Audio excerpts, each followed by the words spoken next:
Praise the lord ప్రియులారా, ప్రభు మాట్లాడుతుండగా విందాము.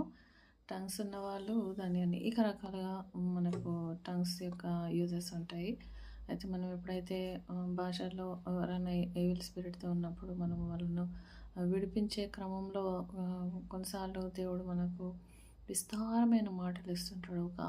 ఒక వార్‌ఫేర్ లాగా యుద్ధం చేసినట్టు వాళ్ళను దురాత్మను అటాక్ చేసినట్టు మనం భాషల్లో మాట్లాడొచ్చు. సో, అది మనం ఎప్పుడైతే అలా మనకు జరుగుతుందో అది కన్ఫ్రంట్ అన్నట్టు. కన్ఫ్రంట్ అంటే దాన్ని దాడి చేస్తున్నాము, ఆ దురాత్మని బంధిస్తున్నాము. సో, కొన్నిసార్లు వర్షిప్ కూడా మనం చేయొచ్చు పరిశుద్ధాత్మలో, భాషలలో. సో, మనం ఎప్పుడైతే పరిశుద్ధాత్మ దేవా నేను భాషలో స్తుతించాలనుకుంటున్నానని చెప్పి మనం ఎప్పుడైతే స్టార్ట్ చేస్తామో, మనం నోరు తెరిచి మాట్లాడుతూ ఉంటే దేవుడు తన స్తుతి మాటల్ని, వర్షిప్ మాటల్ని మనకి అందించి ఆ స్తుతి మాటల ద్వారా ఆయన మహిమ పొందుతాడు. తర్వాత మనము ఆత్మలో సత్యంలో ఆయనను ఆరాధించడం అంటే ఏంటో తెలుసుకుంటాము. తర్వాత ప్రభువు అలాంటి వారే ఇప్పుడు కావాలని కోరుతున్నాడు కదా! మనం ఎన్ని పాటలు పాడినా మనం నోటికొచ్చే మనకు తెలిసిన భాషల్లో పాడడం వేరు.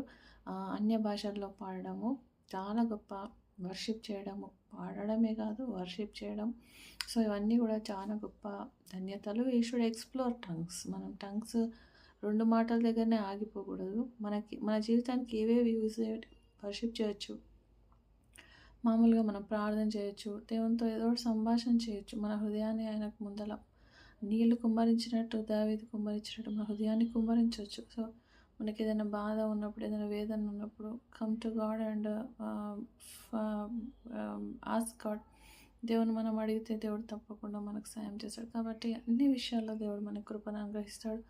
ఆయన టంగ్స్‌ని ఎంత ఎక్స్‌ప్లోర్ చేస్తుంటే, ఆ భాషలను ఎంత ఎక్స్‌ప్లోర్ చేస్తుంటే ఇంకా అంత డీప్‌గా మనం వెళ్తుంటాం. We can do worship, we can confront that evil spirits, we can talk to God, we can communicate with God. తర్వాత నీ మీద నువ్వు ప్రాఫెసీ చెప్పుకోవచ్చు. ఎందుకు ఇలా చెప్పుకోవచ్చు అంటే, నీ విషయమే దేవుని చిత్తం ఏంటో నీకు తెలవాలి కదా! నువ్వు భాషలో మాట్లాడుతున్నావు కానీ ఆయన చిత్తము నీకు తెలవాలి అంటే ఆ భాషలకు ఇంటర్ప్రిటేషన్ కూడా నువ్వు అడగాలి. ఎప్పుడైతే నువ్వు ఒక లైన్ భాష చెప్పి కొంతసేపు భాషలు మాట్లాడిన తర్వాత దేవా నేను ఇది ఇంటర్ప్రిట్ చేయబోతున్నా అని చెప్పి నువ్వు తెలుగు భాషలో నువ్వు మాట్లాడి అది రాసుకున్నప్పుడు, లేకుంటే నువ్వు వీడియో తీసుకున్నప్పుడు నీకు ఒక ప్రాఫెసీ వస్తుంది.